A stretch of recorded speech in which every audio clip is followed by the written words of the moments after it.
n'ihe na-eme ebe a. Mana anyị ga-aga n'ihu wolu hazie ya bụ okwu ọfụma dịka anyị si ekwubu ya mbụ. Ndị anyị na ha nọ ebe a wolu bụrụ Chidiebube Okeọma bụ onye nta akụkọ n'Imo steeti. Onye ọzọ anyị na-anọkwa wolu bụrụ Maazị Jones FCC Ọnwụ Asụanya bụ onye isi ndị ntorobịa ọhaneze na nwa mgbe nta. Mụ onwe m wolu bụrụ Chiagozie Nwanwụ bụ onye nta akụkọ na BBC News Igbo. Dịka m si kwuo mbụ ka anyị malitebụrụ, anyị na-ekwu na okwu anyị na-ekwu dị mkpa, maka ihe o ji dị mkpa bụ na o nwere ihe ya mebe ọ bụrụ ihe anaghị anụbụ maka ya mbụ. Dịka ihe a na-eme ugbu a bụ na ndị amaghị ndị ha bụ na-agagharị na ọtụtụ obodo dịgasị na Imo steeti welu na-awakpo ndị eze ọdịnala, ma ndị a na-atọrị ma ndị a na-egbu. Onye nta akụkọ bụ Chidiebube Okeọma ejego kọwara anyị etu ya bụ ihe si malite, ma kwukwa maka eze Ilegbu bụ onye ọ na-akọwa na ndị ntọrị jidere na afọ a bụ 2021. Emechakwa ewelu hapụ ya bụ eze Ilegbu, ọ bịa weta ozi ọ sị na ndị ntọrị anwaziri ya si ya ji ezie ndị eze ọdịnala ndị ọzọ n'Imo steeti. Ugbu a ihe anyị na-achọ ime bụ Chidiebube, biko kọwara anyị ihe anwa bụ ozi anwa, ka otu o si kọwa na eziri ozi anwa, na ozi anwa eziri ya ị na-afụ ya dịka onye nta akụkọ nọ n'Imo steeti, na ozi a metụtara ihe na-eme n'Imo steeti ugbu a. Maazị, ịma ndị oyibo so to every problem there is a root cause of it. Ya ihe anyị wụwo ndị nta akụkọ na-eweta ozi dịka o si aga. Onye mere eji kụziere anyị na mahadum si na anyị nwekwele ebumnobi nke anyị gbasara ụra anyị na-arụ, na anyị kwuwe ya dịka o si dị. Onye mere mgbe ị jụrụ m ajụjụ asị gịnị na-eme n'Imo, obi m ewelaghachi azụ. Akwa ịma ugbu a na ihe anyị nọwụ n'ọnwa ikpeazụ n'afọ a, mana ihe a mere n'ọnwa anọ n'afọ a. Ọ bụrụ na ị mere mathematics gị ọfụma, ị ga-ama ugbu a na ihe ewe ọnwa asatọ gara aga ihe a mere. Maka ọ bụrụ na anyị deziri ụlọ anyị ọfụma, ọ dị m ka ihe na-eme ugbu agaghị ime. Ọ dị m ka ihe na-eme ugbu agaghị ime. Ọ dị mkpa na ndị ọrụ nchekwa, na ndị gọọmenti, na ndị obodo, na ndị ọzọ, na ndị na-ahụ maka nchekwa ndụ na akụnụba kwesịrị ịdị na-ege ihe mgbe anyị na-ekwu. Maka na ọwụ mgbe ọbụla,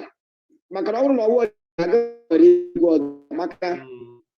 onye eze ọdịnala amụghachirọla ya gakwa n'ụlọ ya mgbe ọ pụtara n'aka ndị omekome. Ọ bịara onye ọbụla dịka FCC Jones kwetara na ihe m kwuru ugbu a. Ọ bịara na Ozisa FM nke onye nta akụkọ amakwa ama na-akpọ n'ọsọ nkwa na steeti Imo, onye na-ahụ maka mmemme a dịka ị na-ahụ maka ka ugbo anyị na-eme, ga-akọwa ihe eziri ya n'ebe ọ gara. Achọghị m ikwu na ọwụ ihe ahụ ihe na-eme ugbu a, mana ihe mmehie gị wuru uche gị laghachi azụ na-echesi gịnị na-eme ka ihe kpatara nke a, ka ihe mere. Akwa ị na-aghọta m na-agwa gị, maka na ihe mere ndị eze ọdịnala kemgbe ọnwa abụọ site n'ọnwa 10 ruo n'ọnwa 12 ugbu a awụ ihe onye ọbụla na-eche maka ọdịmma ndị Imo, na-eche ọdịmma ndị Igbo ga-alakpuru ya ewere ha. Maka eke mere kemgbe mkpụrụ ụbọchị atọ ugbu a, mkpụrụ ụbọchị anọ egidere ndị eze anọ, gbuo ofu onye, hapụ ofu onye, ji mmadụ abụọ mleme mkpụrụ ụbọchị anọ naanị o. Egidere ndị eze anọ, gbuo ofu, hapụ ofu, ka ji mmadụ abụọ gbaa obi abụọ ọkụ. Akwa ị na-aghọta? Ya wụrụ nwa oyibo ọ ga-asị ihe dị etu a calls for emergency action. Ekwesịrị iji ehihie ugbu a chọwa ewu ojii tupu abalị abịa. Ka ihe na-eme nke a ka ihe ga-eme nke a ga-esi akwụsị ka ebe anyị gahiere ka nke dị otu a gị jụọ m ihe na-eme nke a mụnwa dịka onye nta akụkọ n'Imo aga agwa gị ihe mana ọrụ m nwere dịka iwu kwadoro dịka onye nta akụkọ wee ikwu ihe dịka o si eme maka na ọ bụrụ na maka na ịma mgbe ị na-akọwa ichete nke mere n'ọnwa 8 gara aga mana ọ bụrụ na echetaghị m mgbe o nwere ike ihe niile anyị na-akọ nga acha anyị aga akọta ebe o si ma sị m kwuo aga m asị ebe o si ihe a mere n'ọnwa 8 gara aga maka ndị ọchịchị kwesịrị ịga ugbo ya bụrụ nwa bekee ya so go back to the drawing board ka ihe mere ọnwa 8 gara aga egide onye eze ya na ndị ya na ya si achị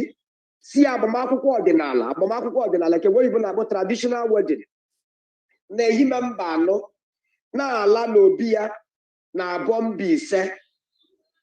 ọlaruzi ha atụrụ ndị ya na ya na-achị ya anụ abalị ole na ole n'aka ndị ebiri ma pụtazie si na e nwere akụkọ ya eji bịa na e nwere akụkọ akọrọla ya si na akụkọ a na ndị atụrụkwara ya gwara ya na ọ bụrụ na ya akọghị akụkọ a na ndụ ya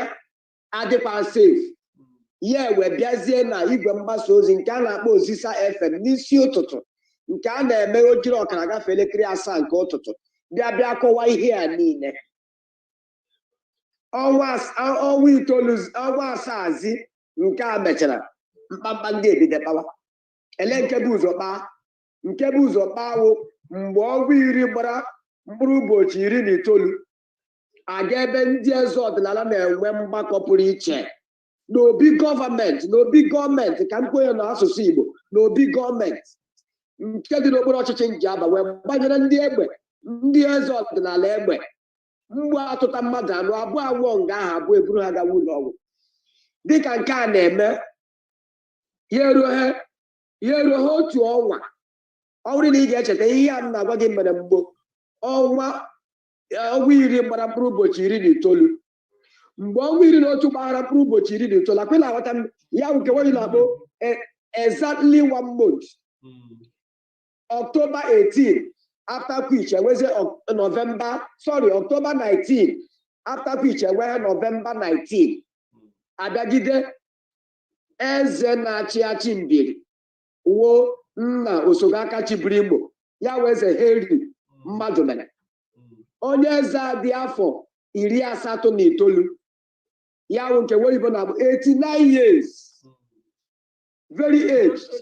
Chinebube biko achọrọ m ịchabigo okwu n'ọnụ maka na ịma anyị ekwubughị ihe a mbụ bụcha otu esi wolu gbakpo eze nke a gbuo eze nke a gbaa obi eze ndị nke ọzọ ọkụ mana ụfọdụ m ka anyị agụtara ọ bụ nke mere na awụ ọmama ebe agbadụ ka ụgbọala eze anwa ka agbala ọkụ mgbe anwa o megwo dịka ọnwa ole ma ole gara mana nke a sokwa na ihe megasị n'afọ a mana achọrọ m ịga na nke maazị Onwuasanya nọ dịka ndị ụnụ bụ ndị ọha na eze ihe a na-emeke maka na dịka otu maazị Okeọma si kọwala anyị abụghị ihe taa bụrụ taa ka ọ malitere ihe na-emekwu kemgbe ma achọrọ m ịma unu ama maka ihe a na-eme unu ekwugo maka ya kedu ebe unu uche eji azụ aga maka ihe a na-eme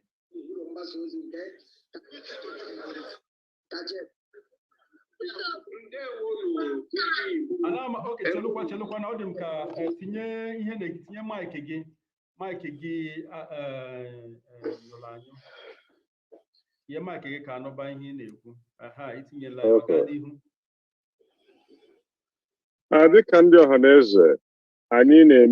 na-agba mbọ enwero otu ma ọ bụ ndị nọ n'ala Igbo ihe aka echuo na karịa ọhaneze. The President General bụ His Excellency Prọfesọ George Obiozor eme na mkpagharị dị iche iche gwa na hụ ndị isi ndị uwe ojii ndị isi ndị ọchịagha gwa the President kpọkwa meeting stakeholders ala Igbo niile ga-enye solution to this matter. Dịka ndị youth wing anyị na-agbakwa mbọ dị anyị nwere ike ime na-agwa ụmụ ntorobịa ibe anyị sị ha wepụ aka enwe n'ofe iwe ha yes ha na-ewe iwe na ihe adịghị otu o kwesịrị ịdị, mana anyị agaghị ekworo maka iwe iwe na ihe adịghị otu o kwesịrị ịdị mebizie ihe niile, maka ndị niile a na-emebi isi obodo anyị, ndị niile mere ka obodo adịghị ka o kwesịrị ịdị, ndị mere ọrụ adịghị, ndị mere ike zuru ezi adịrọ, ọtụtụ n'ime ha ndị okenye. Anyị agaghị ekworo maka ha mebie ụwa, mebie ala anyị nwa ga-ebi karịa ha dịka usoro, dịka otu ihe si kwụrụ. Anyị na-agba mbọ enwere ihe ndị oyibo na-akpọ advocacy. Anyị na-eme serious advocacy across the states of the Southeast especially and even beyond. Maka ndị niile na-eme ihe a abụrụ na ha ncha bicha n'ala Igbo. Enwere ndị bicha obodo oyibo, ndị bi ofesi na-akwado ihe a, n'ihi enwere ike ha na-eme ya n'ihi na ha kwetere dịka anyị na onwe anyị si mata na ihe adịghị ka o kwesịrị ịdị. Oke ka e werezi iwe mara ma ewere ihe ndị ọchịchị egwu mee ka ihe dịrị mma. Beti ile anya ịghọta na ndị kacha ata afụfụ ihe niile a bụkwa ndị otu anyị, ndị na-enwere ka ọha ha. Ndị eze ndị a na-egbu bụ ndị eze na-enwere ka ọha ha. Enwere ihe a na-akpọ first class traditional rulers. Traditional ruler ihe a metụgoro ma anyị ga-agwa onwe anyị nke bụ eziokwu, n'ihi na ndị a na-egbu, ndị eze ndị a na-egbu, most of them enweghị security, most of them enwere ego ịrụ ụdị ụlọ ọ ga-ahịa ahụ ndị ekperima ịmabata. So ha na-anwụ, ha ndị a bụ ndị so anyị ata afụfụ afụ ha kwuo maka ya na-eme egbuzi bụ ndị so ha ata ahụhụ ha, ndị so ha ebe akwa na ihe adịghị ka o kwesịrị ịdị. Ya mere anyị ji akụ dịka ndị ọha na eze ndị Igbo Youth Wing. Anyị na plan inwe peace and security summit in the future very soon. A ga-enwe a peace and security summit ebe a ga-akpọkọta ndị niile ọchịchị dị iche iche, ma ndị ntorobịa si na-achị ndị ntorobịa na Christian associations, traditional institutions, communities. Anyị kpọkọta ha, anyị asị ha, anyị mara ihe bụ iwe ha, bụrụkwa ihe ha chọrọ ka emee ka udo wee chịa n'ala Igbo. Maka ndị a na-eme ihe ha abụghị ndị mmụọ, ha bụ ndị mmadụ, ha bụ ndị ntorobịa. Some of them enwere ike ịma ha, mana due to na iwe na-ewe ha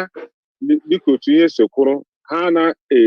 dịka atịnke Chidiebube ka ọma enyi nwoke chefuru eze ndị ata na Njaba egburu zọgba ozu ya na ahịa.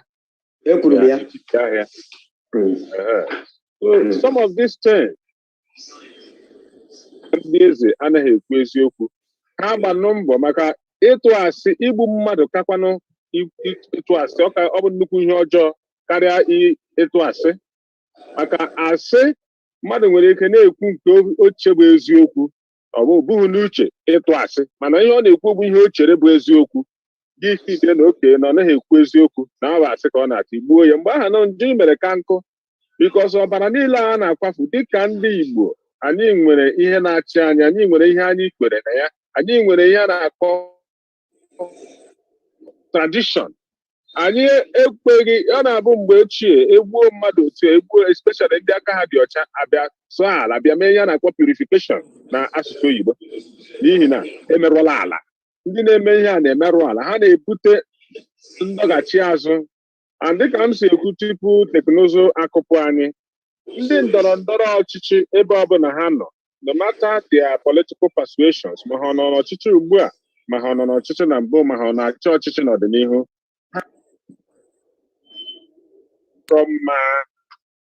anyị kwetere na ndị nọ n'ọchịchị ugbu a bụ ndị ọ kacha dịrị n'aka ha ime ka ihe gaa ọfụma. Mana onye ọchịchị bụ onye ọchịchị. Ọ bụrụ na Chineke edebego gị in a position where na ndị mmadụ na-ege ntị na ihe ị na-ekwu, na edebego gị in a position where na ị nwere ihe a na-iwu an opinion leader, ịdị influential,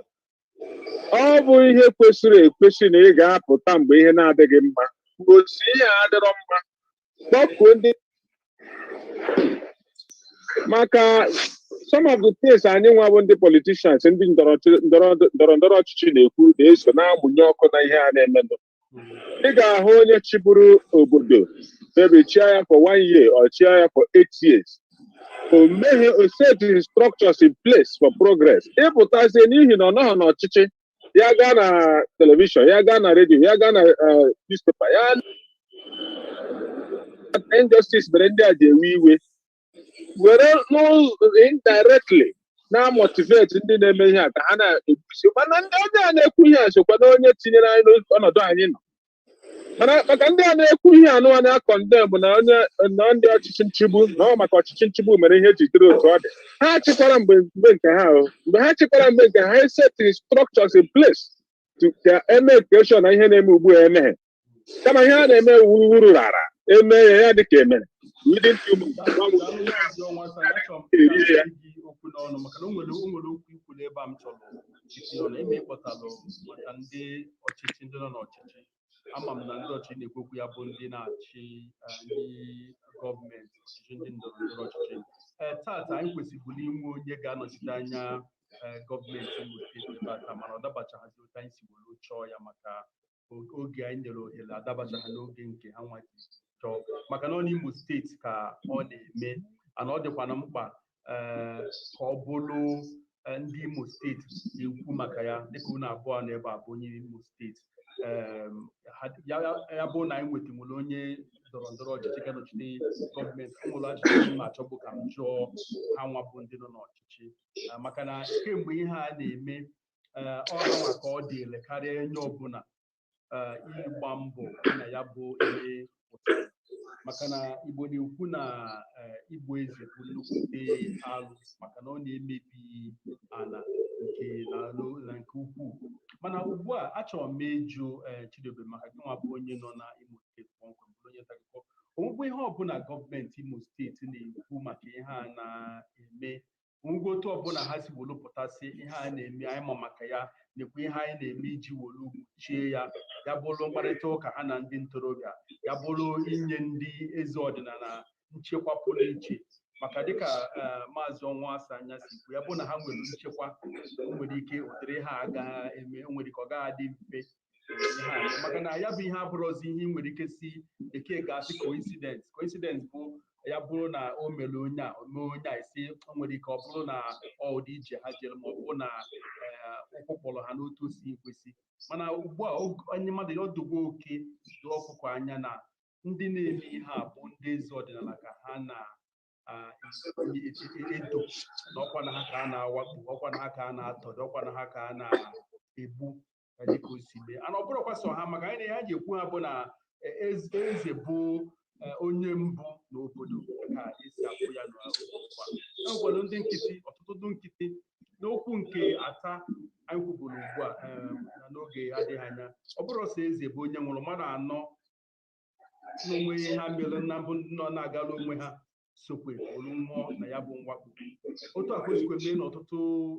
obodo ndị ọzọ, ma ndị a na-agba ụlọ ha ọkụ, ma ndị a na-awakpo, ma ndị a na-atọrị, ma ndị a na-eti ihe, egosiri na obodo adịghị mma.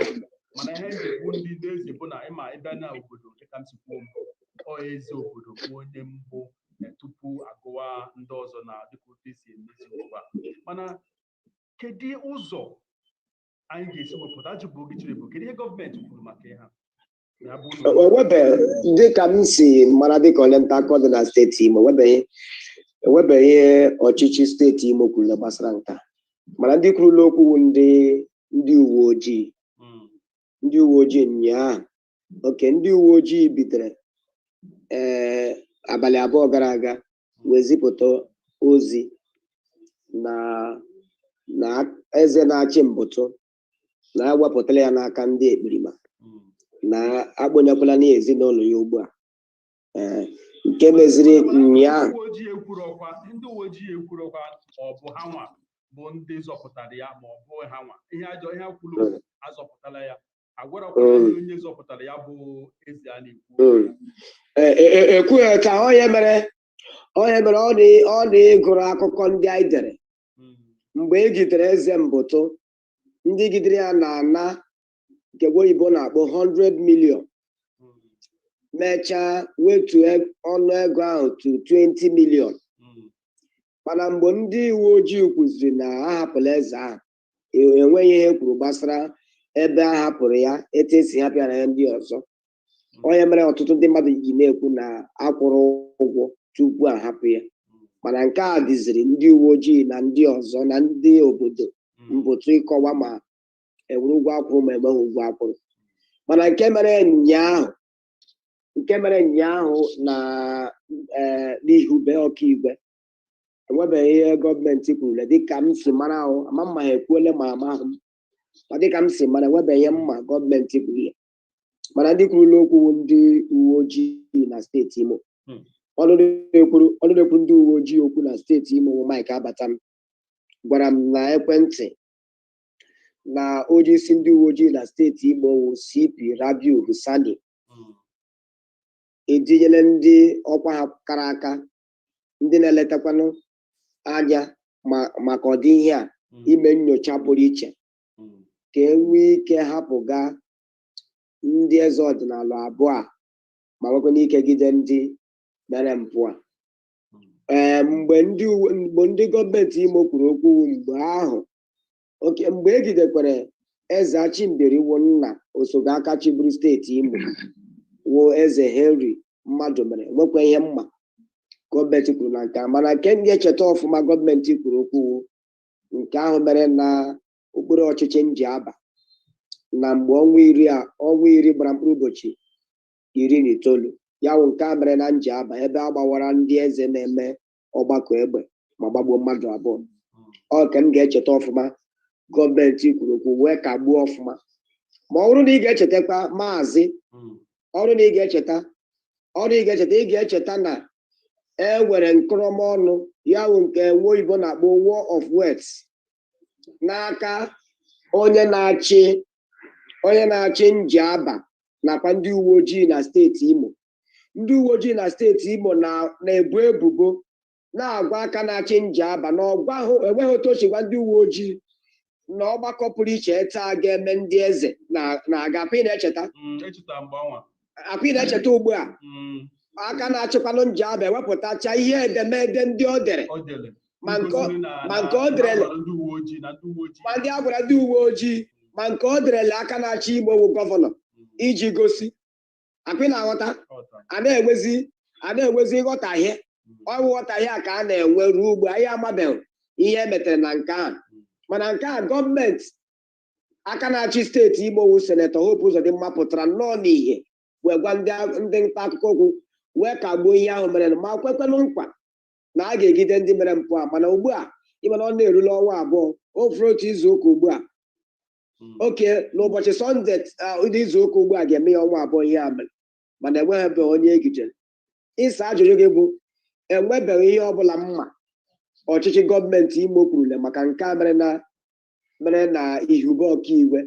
mana ndị uwe ojii na steeti Imo ekwela nkwa na ha ga-eme nnyocha pụrụ iche iji mata ete aka enwechibanye n'ofe. Ndewo. Imo nwere okwu ikwulu ugbu a oke ọma ikwulu maka na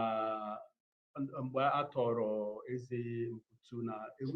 ego bata n'ime ya. O wee na-ada m na ntị ka anyị nwere ike isi na ndị na-akpa ike a bụ ndị ji tọrọ mmadụ achụ ego maka otu o si emega n'ugwu Awụsa ugbu a. Ọ ya bụ ihe na-ewu, atọrọ ndị mmadụ asị ka kwụọ ụgwọ, atọrọ ndị mmadụ asị ka kwụọ ụgwọ, maka na otu ndị na-atọgburu ma ndị ahapụrụ anyị agaghị agwa ha anyị agaghị asị na anyị mana Maazị Onwasanya, ọ dịghị ka ihe a na-eme bụ atụmatụ ịtọrọ mmadụ ji kpata ego?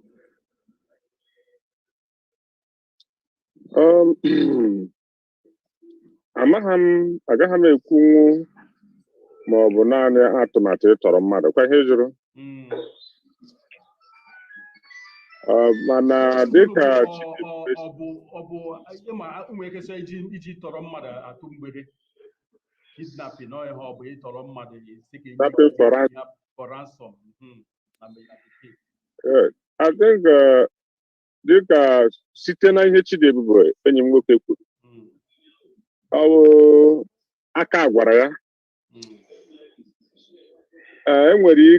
Enwere ndị nọ ebe ha nọ chọọ send the message, send the fears into the system ka ha wee drive all down their message for whatever they want. Nwekwa ike nwee ndị ekperima n'ọrụ onwe ha cash into the situation. Because ọ now I just chọọ ịnwụrụ mmadụ kpata ego ọ na-achọrọ ịnwụrụ mmadụ enwere insecurity studies. Onye ori ma ọ bụ onye ekperima bịara kuru mmadụ deme ya sị gị na gị mee ihe a tupu ebe ihe a chọrọ ka ime dịka ndị mkpọrọ eziri ego ha sị ya ngwa gaa gwa ndị otu gị na ha chọrọ ka unu na-ekwu eziokwu. Ụdị ndị ahụ na-achọrọ ego ụdị ndị ahụ abụrụ ego ka ha chọrọ ihe ha bụ na enwere an ideology ha na-apụsụ enwere program ha chọrọ ka emezuo mana ndị nke a na-atọrọzi mmadụ si wee nye ha 100 million si nye ha 10 million si nye ha 5 million ndị ahụ bụ pure criminals ndị ahụ bụ kidnappers. E nwekwara ike ya bụrụ na ya bụrụ ihe mere nnu dịka asị na a na-achọ ihe dị otu a ha kashia in on it because n'ala Igbo kịta ọ dịrịla anyị difficult ime identify between ndị ori ndị ntọrọ mmadụ ndị na-eyi mmadụ egwu ndị a na-akpọ terrorists na ndị bụ agitators ndị na-eme agitate for either freedom ndị na-eme agitate ndị secessionists ndị na-asị oge nye na Biafra ka anyị na ndị na-achọ ka ala Igbo dịrị mgbe enwe ndị nọ dịka otu anyị nọ kịta na obi na-agbawa anyị na ihe na-eme n'ala Igbo abụghị ihe kwesịrị ime dịka ihe ndị ọchịchị na-eme na-adịrọ mma ọ na-agbawa ya onye ọbụla bụ onye Igbo ibe ndị na-achị ọchịchị na onwe ha ọ ya mere ịnọkịta onye pụọ n'ọchịchị after 1 week ya ghọọ activist onye pụ ha na n'ọchịchị ọ ghọọ na activist n'ihi na ọhịa ha nụ na-asọsten ya oji na-agbachie nkịtị ya ha patiri ya ọnụ si ya ekwu na ya na-eri ya agbachie nkịtị ọ pụọla ya n'ọnụ ya iwe ha na-ewe ndị na-enweghị ha na-erite esorokwu wee ya bido ghọọ activist. So ihe na-eme ugbu a bụ ọ dị complex so to say because enweela ndị bụ agitators ndị genuinely ha chọrọ ka ala Igbo nwere onwe ha enwere ike ọ bụghị ụdị nwere onwe anyị nwa chere anyị ga-enwere ka ndị agha chere mana ha chọrọ genuinely ka ala Igbo nwere onwe ha then ndị ekperima ndị ori na ndị ogbu mmadụ ndị ogbu aṅụ ọbara na-enweghị ihe na-enweghị any conviction na-enweghị any ideology onye as an opportunity to become heroes ha gbuo ha kidnapụrụ mmadụ as nọ ndị agitators ebokwa ya ofu ndị ahụ ha gbuo mmadụ ebo ya ofu ndị ahụ ya mere mụnwa ji ekwu mgbe ọbụla sị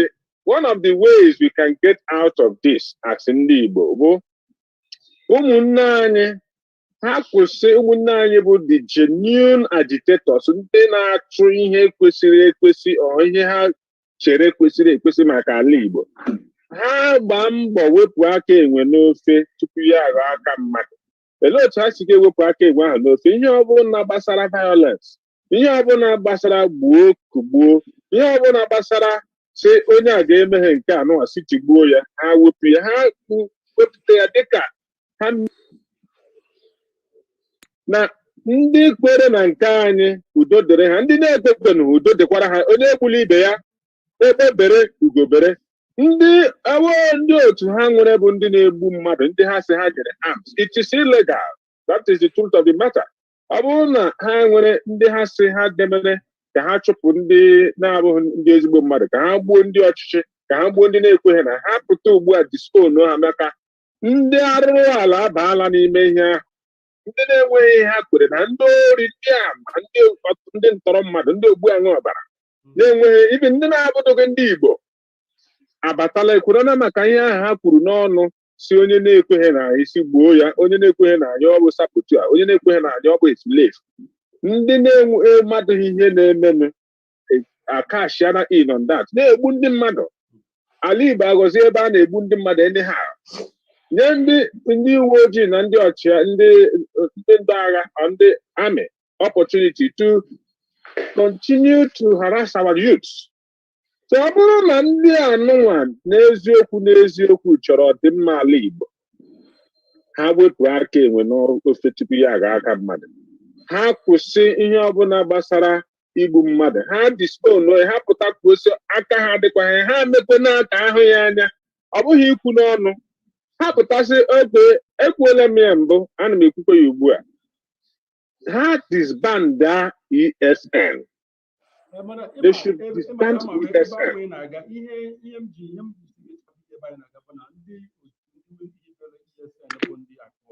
ha pụtara kwuo maka ogbugbu ndị eze a na-egbu na Imo steeti wuru kwuo na ha anabataghị ya bakwa n'ezigbote mba na ọ bụghị ezigbo ihe na ọ bụghị ihe ziri ezi kwesịrị ị na-eme nke mere m ga-eji sị ka ha gọlụ ụgwọ ọnụ ha ma ya bụrụ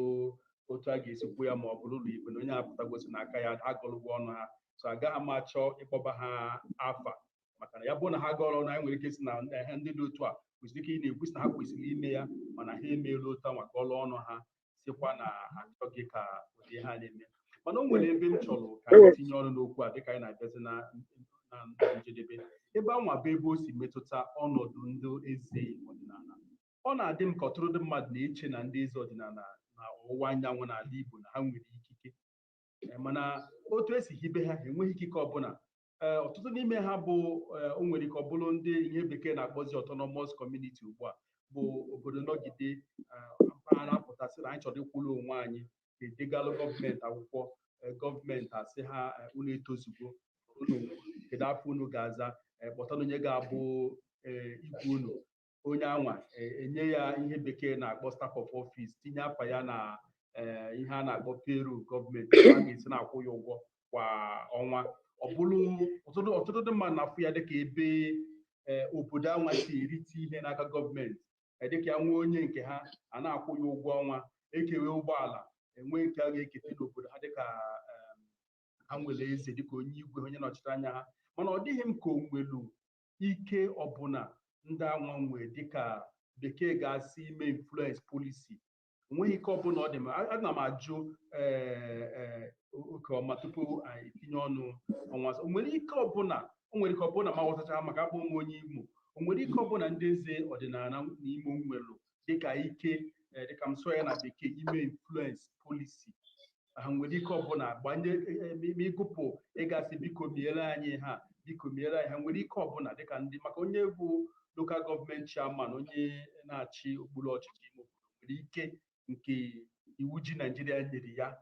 ime iwu isi nekwe nke a nekwe ihe m ga-eme nekwe ihe a ga-eme ego ọbụla batara okpuru ọchịchị anya maka ọ dị n'aka ndị eze ọdịnala kedu ha nwere ụdị ike a ya bụ na ha enweghị ụdị ike a kedu ụdị ike ha nwere maazị nke bụ eziokwu wee ma ihe gbasara ihe eze ọdịnala n'Imo emekasala ya ọwụkwa ahụ ọchịchị gọọmenti ugbu a bidoro emekasawa ya ọ bụrụ na ị cheta ị ga-ama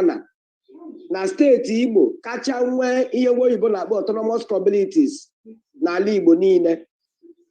as of the last count ka m sonye n'oyibo Imo nwere not less than 650 autonomous communities. Not less than 650. What it means is that now we're more than 650. Yeah, okay, we will not balkanize earlier, reduce to rebels. Like first class traditional kingdoms and institutions, they will name we make us a channel. Yawurum Bembo na Limo Ezenjemanze. So no to eze a na-akwanyere ugwu pụrụ iche n'ala Nigeria niile maka na oso otu n'ime ndị eze chịrị ọchịchị mgbe nwa oyibo ka na-achị Nigeria ya wee Ezenjemanze nke Owerre Nchise mana ọkwa n'Imo a ka ọchịchị gọọmenti gara aga bịara bịa egbukachicha Owerre Nchise mezie ya 5 autonomous communities 5. Ọwụ n'Imo ka ị ga-ahụ mberezi abụọ mberezi atọ dịka ha ma ofu onye na gọọmenti enye ha autonomous community. Ọ bụ n'Imo a ka ị ga-ahụ ndị ọchịchị eze na-ekweruru maka na ha ma ofu onye ma ha ma mmadụ abụọ na gọọmenti enye onye eze na-eruru autonomous community. Ọ bụ n'Imo ka ị ga-abịa asị a na-eme ntụliaka elu ga-enwekwa ihe m na-ekwu na a na-eme ntụliaka elu ihopụta onye ga-abụ eze. Ihe abụghị omenala Igbo na a na-eme ntụliaka elu ihe ọ pụtara wo maazị ọ bụrụ na iji ego kara m mana ọ bụ mụ ka ọchịchị eze ruru n'aka ị ga-eji n'ego gị ka m sonye n'oyibo m influence the voting pattern. Ọ wụcha ihe ndị a mana dịka isi jụọ n'iwu onye eze ka ikikere o nwere ọ ga-akwụsị m taa ọ bụrụ na m chọrọ idie nwunye m n'abalị taa aga m edie ya. Ọtụtụ n'ime ha na-eme mpụ dịka ikpe ikpe na-ezighị ezi n'obodo maka na ọ bụ nke iwu ọdịnala nke oyibo na-akpọ customary laws nyere ha ikikere akwịla aghọta m na-agwa abịa eme ikpe na-ezighị ezi ya ruo ogbenye ala a kwesịrị ịbanyere ma ọ bụ ụlọ a kwesịrị ka ọ dị n'aka ekpe ikpe na-ezighị ezi were ala kwesịrị ịbanye nwa ogbenye nyezi onye ji ego. Ọ bụrụ na ị ga-echeta ọ bụ ihe a ka eze Charles yiri egwu bịara bịa kwuo na redio si injustice na ndị eze kwụsị injustice na ndị eze kpewe ikpe ziri ezi na ndị eze kwuwe eziokwu. Maka na ihe a niile anyị na-ekwu taa ọ bụrụ na ọ dị ka teknụzụ ewepụla ọnụ Chidebube Okeoma, mana ọ na-ekwu ihe ọ na-ekwu ugbu a bụ ihe dị ezigbote mkpa ka anyị nchelu ya ka ọ nachite, mana tupu ọ nachite anyị na-emezi ka anyị chabi okwu a. Maazị Onwasanya, ihe ọ na-ekwu ezi otu o sizi ezi n'Imo steeti. Aga m like ikwu maka processes eji nweta traditional rulers. N'ihi na even though processes matter a lot, but ilekwa anya ọ bụrụ na icheke the structure in America, UK, all these countries efiliri imebe ọfụma egburisiri ọchịchị to the very closer to the grassroots, and because that will ensure that na development ga-abịakwa to the grassroots. That is the aim. Teknụzụ dị bụrụ ọnụ gị onye mere m ji sị ka Maazị Onwasanya tinyezi ọnụ n'okwu a. Ọkachasị otu osi Maazị Onwasanya, achọrọ m ka ị gaa n'ajụjụ anwa m ji okwu kedu ụdịrị ikike ndị eze ọdịnala nwere. Maka ihe m ji jụọ ihe a bụ na anụgo m ka ndị mmadụ na-asị ndị eze ọdịnala gaa na eme nke a gaa na eme nke a gaa na eme nke a, mgbe ọ na-ajụ ikike ha nwelu dịka eze ọdịnala na ọwụwa anyanwụ, ọ bụ sọsọ na ala Imo steeti, ha nwere ụdịrị ikike ime ihe ọbụla ha chọrọ ime gafee ihe ọsị biko meere anyị ha.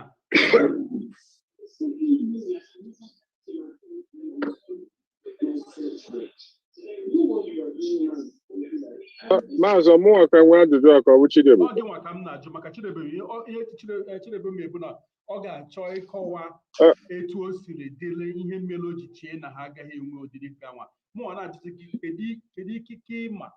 ndị eze ọdịnala nwere na ọwụwa anyanwụ ọsọsọ Igbo? Ikike a ha nwere kedu ebe ọ kwụsịrị, kedu ebe ọ malitere? Dịka m si ghọta, the customary laws mere establish the traditional institution nyere eze ikikere, mana ikikere ha dị subject to the government at the state. Mana dịka esi ekwu, leadership abụghị about position. Leadership is about taking responsibility. The impact na onye ọchịchị na onye eze mere ọfụma maọbụ na omega ọfụma may not be entirely dependent na ihe edere n'iwu ikike ya, because enwere some communities ị ga-aga taa, no matter how small they are, ha nwere an effective vigilante service ga-ehụ local development. Ọ bụ onye eze maọbụ the community leadership set in place ya na-arụ ọnụ. So it is not always a function of the law, so to say. It is a function of the individual who is the traditional ruler. Ọ bụrụ na a traditional ruler, for instance, aṅara ebe onye nwoke bụrụ ezigbo mmadụ nwee the confidence of Chidebube Okeoma, ọsị Chidebube Okeoma ya weta 5,000 every month. Ọ bụrụ na Chidebube Okeoma mara na o weta 5,000 na development levy every month, na a ga-etinye ya na development ahụ ekwuru okwu ya, Chidebube ga-eweta ya. Mana ọ bụrụ na that traditional ruler enweghị ezigbo agwa, na ọ bụ onye ọ nwere ike inye ya 5,000 naira, ya were ya gaba chacha, ma were ya ṅụrụ nkwụ, ma were ya lụrụ nwaanyị ọzọ, Chidebube Okeoma agaghị eweta ego ahụ. Ndị ọzọ nọkwa n'obodo agaghị eweta ego ahụ. Mana ọ bụrụ na traditional ruler nwetara the confidence of the people by living well, by running a transparent leadership, ego ewetara were ya mee ihe echọrọ iji eme, a na-ahụ vigilante ya na-aga, a na-ahụ asị na aka arụ civic center, a eweta ego ole dị otu ahụ anụọ ya, ya bụrụ ego ahụ ewetara ka eji were ya. Onye eweta ego ahụ mebi ndị nọ na building committee ewere ya mee ihe solve all their own personal problems. These are actually the reasons why ọ dịka some traditional rulers, they have power. They are the custodians of the traditions. Have the closest, like I was saying, most of the countries that are well developed have Buddhist up to county level, and which are leadership at these levels, up to the smallest community, so that development got to the most interior places in the country. But here, and with the traditional, and with the autonomous community, you will settle a group of people. And we thought sometimes we with the autonomous community. Instead of I will say develop obodo. E were kwe obi mgbuwa aha na ọgụ aha na-aga agaghị enwe development a na-alụ ọgụ ebe ebe. For instance, ọ bụrụ na otu a nọ enwe ọnwa asa anya autonomous community, we're going to know 10 families. A develop ya ma ya bụrụ the envy of other communities. The people agaghị interested onye bụ traditional ruler. People agaghị interested ma ọ bụ mụnwa bụ traditional ruler ka ọ bụ onye ọzọ bụ traditional. Enwe oke ọma traditional ruler, traditional autonomous community. Also, number 2, I want the traditional ruler. Yeah, develop obodo ha. Make sure they want security. Make sure you road them. I won't name when they government. They will go. They will take development from the government to the community. I got a quick youth over there. Yeah, say take this things in motion. Yeah, now run. Oh, yeah, leadership. Leadership is not always about the law. That is what some of us say always. Now, eating food, now, the American some of these communities, traditional, small, irregular levies. I won't need levies in Natalie here. Augustine and the Bodena, I got Equinage. Augustine, I have confidence in you. But they are not my hair. They will take a tinny. A woman, I hear Sagi, Jaga, and Mary hits their game. But I'm only when their confidence. I want to have a trust them if they don't trust you. Is you go do the issue with the one now. I will go to the heart of an act. I get with them. I will take a GMA here. It was GMA. I Salama Jugi. But I'm going to go to Chinese. I'm sorry, I come to your Samana. It's summary. The Manisa, the OTC, water Manachum can check the Makana Ogana was I Achom can may and kinky. Kedi usolo ageji wolu na-ekudo chia maka na ọ dị m ka ihe akachasị chọọ n'ọwụwa anyanwụ ọbụsọsọ Imo steeti maka na ịbịa n'afọ gara aga abịa gụchata ebe niile nwere nsogbu na Naịjirịa ebe niile a na-enye nsogbu na ebe nsogbu dị ebe ọgbaghara dị ọwụwa anyanwụ na-abụ ebe ọ na-adị nwantị mana ugbu a ọ dịghịzi otu anwa eziokwu na agụụ dị eziokwu na obi adị ndị mmadụ mma dịka unu sikwa were tinyecha ọnụ na ya ebe a mana achọrọ m ka anyị kwuo maka kedu usoro a ga-esi were fụ na udo ga-achị na onye na-akpuo n'abalị onye ya mechie anya ya ọ larụ ụla na-atụ ụjọ na o nwere ike chi ga-efo ọ gaghị ewuru ndị ya tete n'ụla ma ọ na ọ gaghị anọ na be ya mepe anya Chidebube Okeoma biko bụ ụzọ gwa anyị kedu ihe iche maka usoro a ga-esi wolu chọba nta udo n'ọwụwa anyanwụ kachasị ka a nwetagodo udo ka ebe na-ejugodo oyi ka ndị mmadụ nwee nchekwa tupu ikwuwe ihe ọzọ usoro a ga-eji enweta udo buru ibu mana nke kacha nke ihe hapụ Maazị Nnamdi Kalụ ọwụ nke kacha mkpa ọ bụrụ na ọchịchị etiti ị na-eche na ihe a na-eme metụtara aka gọọmenti Naịjirịa ihe m na-ekwu enweghị nchekwa n'ala Igbo ugbu a dịka o ji akpụ akụ n'ọnụ ojiji eji Nnamdi Kalụ socha maka na ọ bụrụ na ị ga-ekweta na ihe m na-ekwu ndị na-eso ya buru ibu ndị na-eso ya n'ala Igbo nakwa n'ala Naịjirịa na ebe mba ụwa buru ibu ndị na-esokwana ya na-anaghị ele anya na-anaghị ege ntị n'igwe mgbasa ozi na-anaghị agụ akwụkwọ mgbasa ozi buru ibu achọghị ịma ihe ndị ugbu anyị na-ekwu na ihe ndị ọzọ ọnwụ ihe abara ha n'obi na ihe ndị a gwara ha ya nke nwe Igbo na-akpọ hypnotism ọ bụrụ na ọchịchị etiti chọrọ ka e nwee ihe oyibo na-akpọ lasting peace first n'ala Igbo wu ịhapụ Nnamdi Kanu maka na ikpe a na-ekpe kperekwa ya ruo echi enweghịte ọchịchị etiti ga-esi atụgbu Nnamdi Kanu na ụlọikpe ọkwa political solution onye nwawu the first thing ọ bụrụ na achọ ka enwe udo n'ala Igbo ana m ekwusi ike nwoke ọchịchị etiti hapụga Nnamdi Kanu ka a hapụ ya aka Buhari hapụga Nnamdi Kanu aka ọ ya gwawa ihe mbụ a ga-eme out of court settlement ọ bụrụ na eme nke a anyị sizi n'elu gbatuo n'aka na-achị steeti ise dị n'ala Igbo si na-ewetewe ọchịchị doro anya ọchịchị bara uru si na-enyewe ụmụ okorobịa ọrụ si na ọ bụrụ na nwa okorobịa nwee ezigbo atụtụ ma ọ onye na-eme nka dị mma si gọọmenti nyere ya aka si na-eme ka ịgụ akwụkwọ bụrụ ihe dị n'efu ma ọ bụkwa na ihe nwa ogbenye ga-emeli afọd n'asụsụ oyibo sikwanụ ndị na-azụ ahịa na-enyerewe ha aka ọya gwawe ihe ndị a sikwanụ maka na ekwetacha m na ihe enyi m nwoke wu Josu kwuru maka na ọ sị ọ bụghị usoro eji ahụpụta eze ihe dị oke mkpa ọ washi maka na anụ m na kemgbe m kwegacha mahadum ọwụ n'Imo ka m na-arụ ọrụ nta akụkọ enwere ole na ọchịchị obodo n'ime obodo na steeti Imo ebe ọgụ ihe gbasara ịhọpụta aka na-achị obodo ya wụ eze ọdịnala ruo taa takwa na kpamkpamkpa agagidela ụlọ ikpe maazị agagidela ụlọ ikpe tụfugide ego lụgide ọgụ gbagide egbe megide ekworo ruo taa enwere ka emechara mgbe Orocha asụwụ gọvanọ Imo maazị ma ihe a na-eme ede yes ya ukewe oyibo na-agbọ yes n'otu akwụkwọ afọkogbuo ya ede mba ya wu no n'otu akwụkwọ afọkogbuo ya aka na-achị Orocha asị mgbe ahụ afọkogbuo ya n'aka ya mee ya taa tilie ya elu ya nwụọ n'ala ya sị ngwa onye ọla pikitere ya esogbu aghụọla eze legodi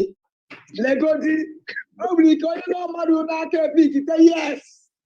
ihe m na-agbadighị ihe na-eme n'Igbo Jos ma ya m na-ekwu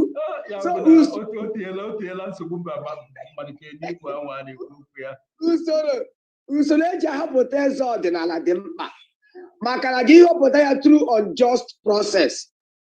ịhọpụta eze na-enweghị the trust and the confidence of the people enweghị ka a ga-esi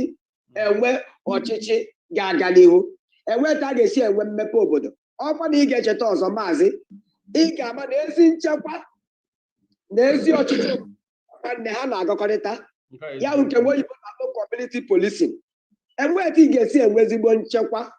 ya bụrụ na ọchịchị obodo ya wee eze ọdịnala n'obodo ahụ enweghị ikikere maka na nke bụ eziokwu enwere obodo ugbu a enwere obodo ndị anyị ma na steeti Imo ndị eze ha na-alarụ ụlọ anyị na-alarụ ụlọ maka na enweghị nkwado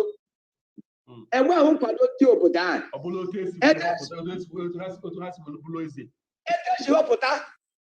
ibe ha lara ụlọ ha kpọọ ọgbakọ enwe onye na-abịanụ enwe onye na-ege ha ntị enwekwana obodo ahụ anaghị anwụ ha dịka eze ọdịnala ya nke mgbe oyibo na-akpọ imposition gwazemeta a ga-esi enwe nchekwa n'obodo ahụ gwazemeta a ga-esi enwe ọganihu n'obodo ahụ gwazemete ụmụ okorobịa ga-esi enwe irubere isi nyere onye eze ahụ ma ọ nyere ndị okenye nọ n'obodo ahụ ya bụ nke m na-agwa gị wụ gọọmenti ga-emegharị usoro ha eji ahọpụta aka ndị na-achị obodo otu akwụsị ime ntuli aka elu maka iwe onye ga-awa onye eze ọwụghị omenala Igbo. It is an aberration to the Igbo culture. Eze eweduru etu eze na-esi abịa dịka ebe m si na aṅara dịka esisi Josu kwuru anyị ma ọnụ marawu katochi ibe ha na aṅara mara nke abụọ mara nke atọ tupu ya eruo na the 13th village. Anyị bịa na ọnụmụrụ ọbụla ama ezinụlọ bụ ezinụlọ nke isi ị na-aghọta ọwụ abịa sị nwata ụzọ oji akụwuru oke ọwụghị omenala Igbo. Ọbụrụ abịa asị nwata akpatala ego ngwa o tinye aka eze kwanụ wụ ihe Chukwu na-enye it comes with a lot of responsibilities. Our man and water will Governor Imo State, Commissioner for Chieftaincy Affairs. You know, they say that influential capacity. Imanamazi, every community, Abba Dina Wangele. The two brothers which are billionaires. As I speak to you now, always teammates because I bought the Chego, which are contacts. So, Bazabete, Abu Munano, and Hebu Chego, where we kick it, Machonia boy, government. I came and Akumba was you, or the Kego, what the Kego, about Kego. I mean, I'm got Chabiko, Makana. I got physio. Okay, I'm with Lino Leba. Mana ile kwa sulinya la nyebu sana kwa inye lisu nkembo kisika government to hapu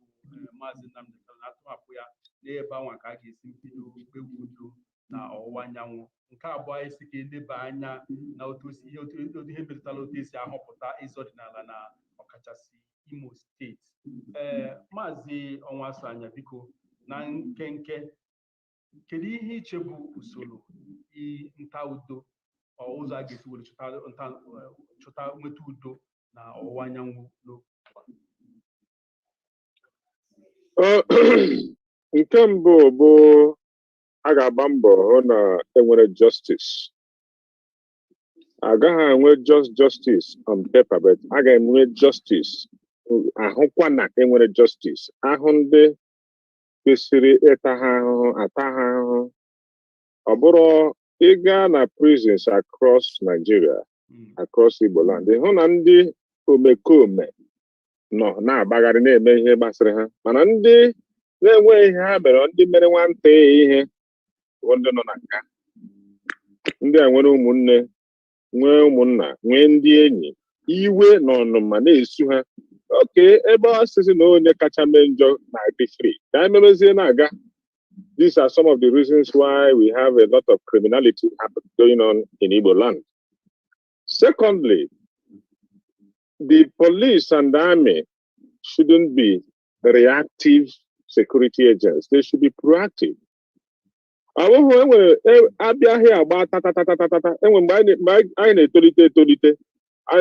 Ihe eji mara ndị uwe ojii wee dem. Maka ọ ndị ori bịa mechaa mkpamkpala ha hụ na ndị ori alaala ha gbapụtasị wee dem gbaba egbe gbadibe egbe akwa ihe na-eme n'ala Igbo taa. A sị na enwere ndị na-akpa mkpamkpa, ndị na-egbu mmadụ, ndị na-atọrọ mmadụ, ndị na-agba ụlọ ọkụ. Agaghị enwu because ọ bụrụ na a na-enwude, ọ bụrụ na ndị niile anọcha na nga dị iche iche na across Nigeria bụ ndị na-eme ihe a, bụ ndị really involved na ihe na-eme. By now, obodo agaghị edere tuchi. Mana ile anya gị hụ na ndị na-eme ihe a ka dị free na-agagharị, ha gbagbucha mmadụ, ha mechaa mkpamkpa ha na-eme laa, ndị uwe ojii ga na-anwụkọrọ ndị na-enweghị ihe ha mere. Maybe due to otu enyi nwoke bụ Chidegbo Kaoma RTOB na ọ sọpọtụrụ ha, enwere ike tumere abịa nwụrụ ya. Mana nwere mgbe o ji kwuo na ya enyi m nwoke otu anụ m so na-ekwusị si hapụrụ anyị Nnamdi Kanu na Nnamdi Kanu emebibe ihe ndị ọzọ mere, si hapụrụ enwere ike chịkịta ha abịa nwụrụ so na amụ onye IPOB ala amaghị m otu esi agba knockout. Mana ndị ọ bụrụ na ị ga-echeta ị ga-ama na taa bụ otu izu ụka ndị ọrụ nchekwa kọwara n'isi sị na m na-arụ civil defense kọwara n'isi sị na m na-arụ obi. Mana ruo taa ewebụ otu ụlọ maazị ka m tinye ihe ọnụ maka na FCC Jones ebogo m ebubo dị ukwuu ọ na-ebu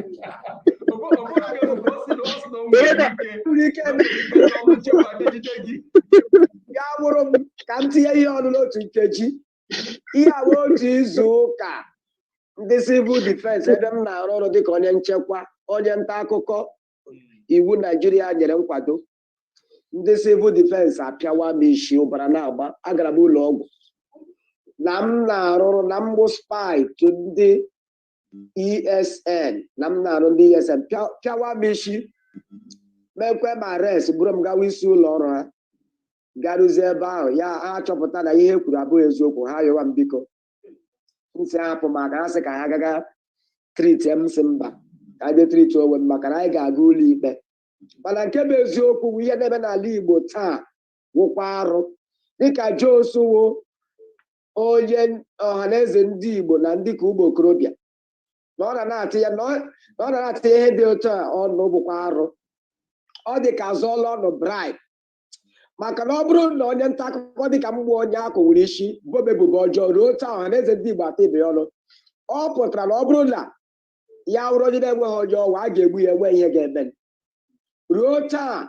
ọhaneze ndị Igbo ga-ejizi isi n'obere oge ti ibe ya ọnụ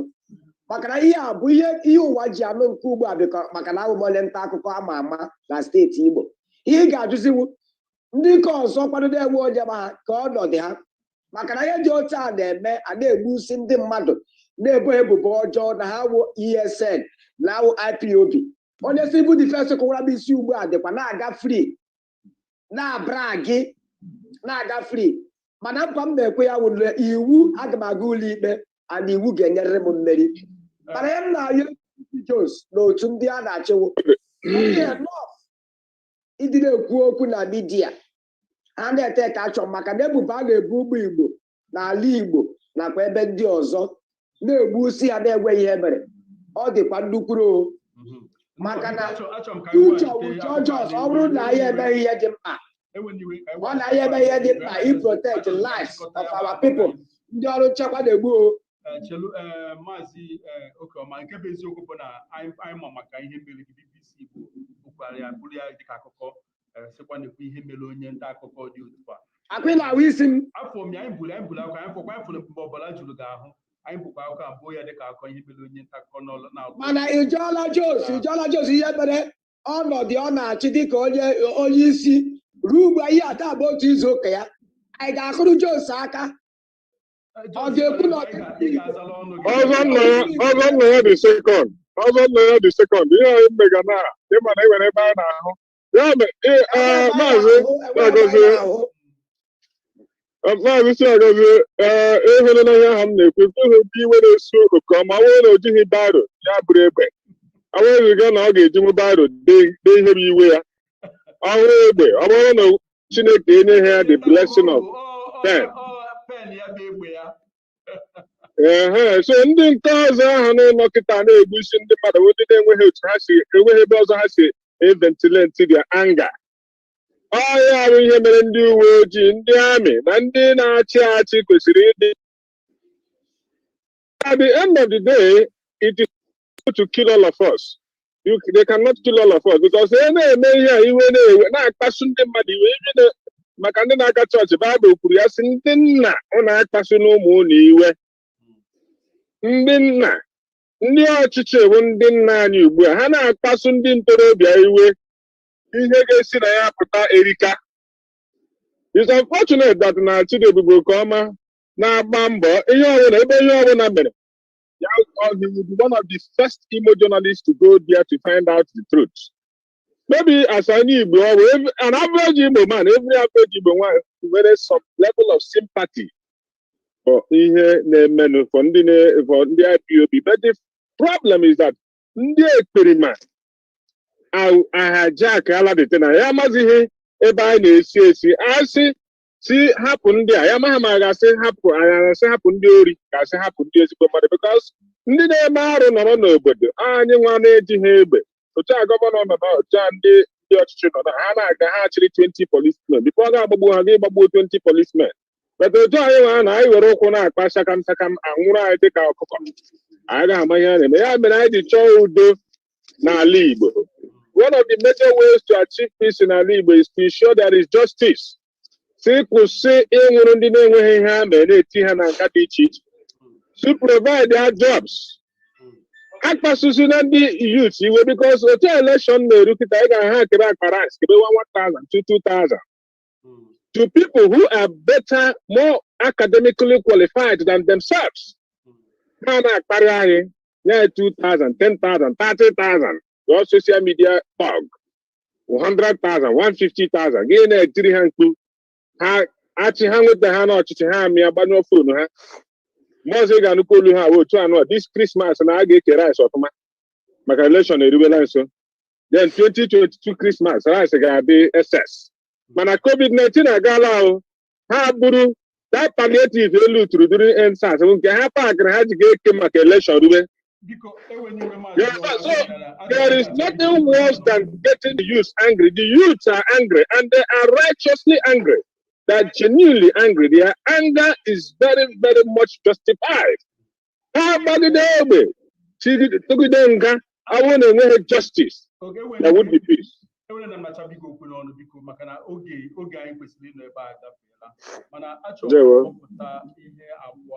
Ihe atọ ikwuru na iwepụta dịka usoro a ga-esi wee nweta udo. Nke mbụ isi na a ga-amalite ikpe ziri ezi maka na esi ike kọwara n'ọtụtụ ndị mmadụ nọ na ụlọ mkpọrọ nọ na mkpọrọ bụ ndị nọ na nga bụ ndị nwe ihe ọbụla ha mere ndị aka ha dị ọcha ejide ha na nga. Ọtụtụ ndị nwere ihe ha mere ndị mere ihe na-agagharị kwesịrị na-ekpe ikpe ziri ezi. Ihe ọzọ ikwu bụ na ndị uwe ojii na ndị agha kwesịrị na-arụ ọrụ ha ọfụma na ha rụzi n'ọrụ nke tigbuo zọgbuo ma ọ bụ ihe mee ha bịa jide ndị aka ha dị ọcha taa ha afụ maka ihe ọ bụ ha nwa mere ihe na-akọwa bụ ihe sokwu n'ihe a na-afụ na-eme na ọwụwa anyanwụ ugbu a. Ekwukwasị ka enye ndị ntorobịa ọrụ maka na iwe na-ewe ha maka na ha enweghị ọrụ maka na obodo anaghị aga ọfụma otu si kwesị ịga. Ihe a bụ atụmatụ atọ m gụpụtara n'ihe ikwu bụ ihe a ga-esi welu nweta udo n'ọwụwa anyanwụ taa. Achọrọ m iji ohere a kene unu abụọ maka otu unu si bịa sonye maka na okwu a abụrụkwa n'obere okwu abụkwa n'okwu ọtụtụ mmadụ na-agbala ọsọ maka onwe onye maazị ndị a na-eze ugbu a. Mana anyị nwa bụ nta akụkọ ọrụ anyị bụ iwetelu ọha wetekwelu ha nkọwa akọwatala ha ihe anyị jikọta onye dịka Chidebube Okeọma taa bụ maka na ọ bụ onye nta akụkọ na-alụ ọrụ na Imo steeti ma bụrụkwa onye na-anọ n'ihu ọrụ afụ otu ihe si eme ige ntị fụ na ọ kọwara ogburiri otu ihe a ga-esi mesịa n'ụbọchị o mere na ebe ọ nọ mee bụ ihe anyị nwa nọ ebe a makwa ama. Maazị Jones FCC ọnwụ asụ anya bụ onye isi na nwamgbe nta na ọhaneze ndị ntorobịa. Ọ bụ onye na-abịakwute anyị kwa mgbe ịbịa sokwa tinye ọnụ n'ihe na-eme na ọwụwa anyanwụ dịka onye ntorobịa ọhaneze. Anyị ekeneka unu maka isonye anyị taa ma ndị bịara ma unu nwa nọ ebe a ma ndị gere anyị ntị ebe unu nọ bụ na BBC.